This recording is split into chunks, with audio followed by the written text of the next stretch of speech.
En la no muy lejana mañana del martes 22 de marzo del 2016, en el aeropuerto y en el metro de la capital belga, 35 vidas eran sesgadas por el fundamentalismo y el sinsentido.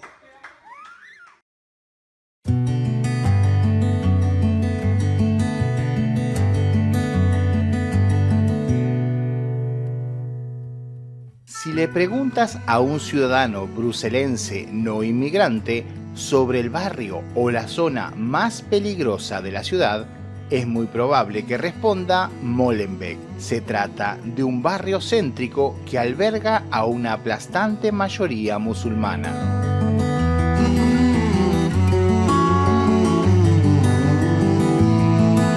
El contraste con el resto de la ciudad es inevitable.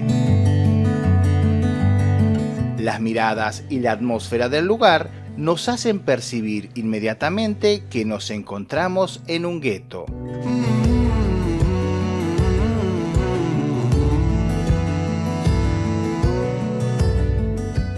El francés ya no es el idioma de sus calles. La gastronomía, las usanzas, hasta los murmullos sufren un cambio de identidad. Parece ser que ya no nos encontramos en Europa.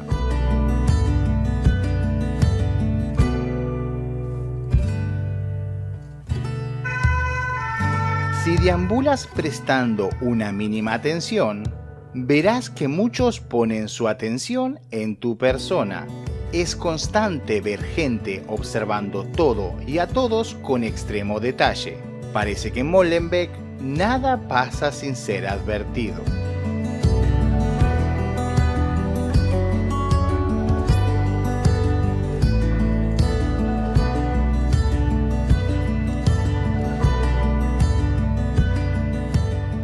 El lugar carga con un pesado estigma. Fue la localidad de origen de varios de los autores de los condenables eventos de París en el 2015 y en Bruselas en el 2016.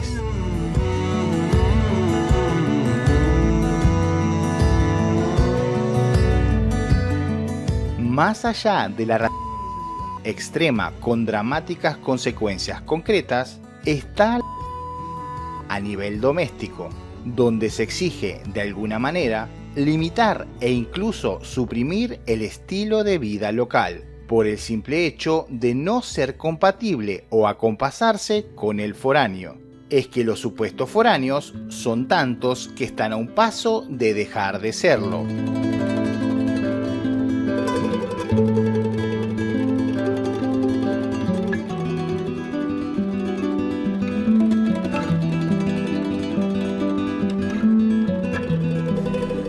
La tardanza de las autoridades en entender el fenómeno permitió que el problema se enquiste en pedazos enteros de sus territorios.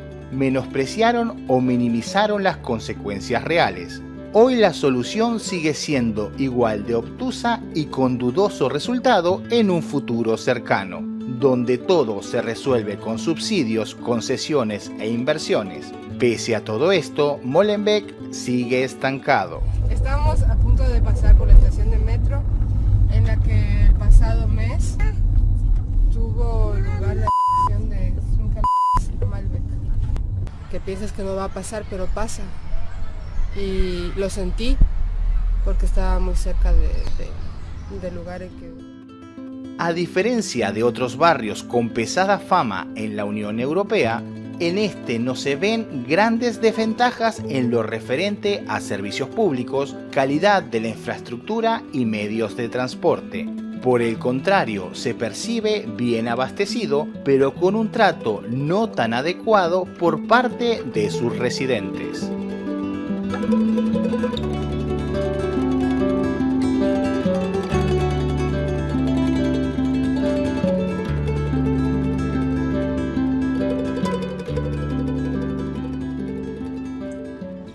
Después del cristianismo, el Islam es la segunda religión más extendida en Bélgica, pero se prevé que para el cercano 2030 la población islámica sea mayoritaria en el país. Hay muchos factores que posibilitan este fenómeno, y todos ellos sin violar ningún marco jurídico. Los más influyentes son la baja natalidad de los nacionales belgas en contraste con la población musulmana. También la adquisición de la ciudadanía por parte de los nuevos residentes y su posterior participación en las urnas.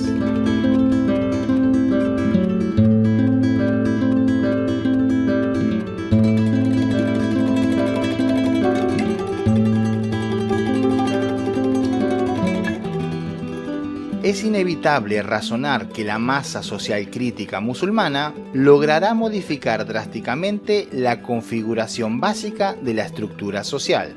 A pesar de su número significativo y creciente, se trata de un colectivo alojado principalmente en la región de Bruselas capital.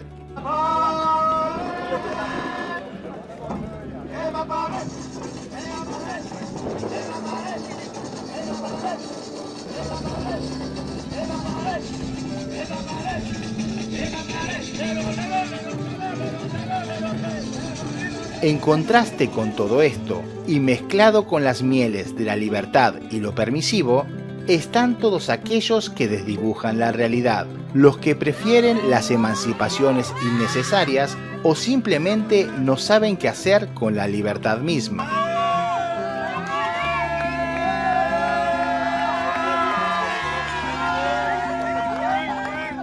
Bélgica es un país con fricciones internas y entre opuestos. El lugar idóneo para aquellos que vociferan su mensaje de mi razón sobre la tuya, y otros tantos que aturden y se confunden promoviendo lo innecesariamente extrovertido.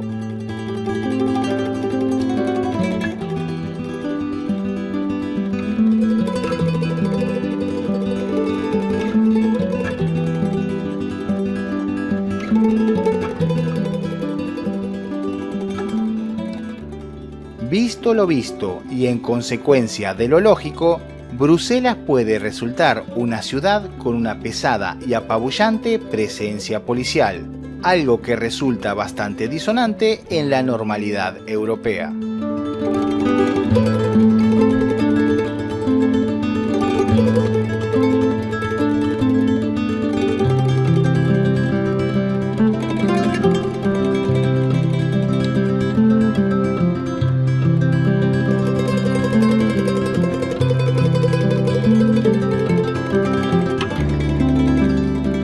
Gracias por llegar hasta aquí. Si te gustó el video, que espero que así sea, recuerda suscribirte. Nosotros nos estamos viendo en este contenido que te dejo por aquí o en un muy próximo video. Chao.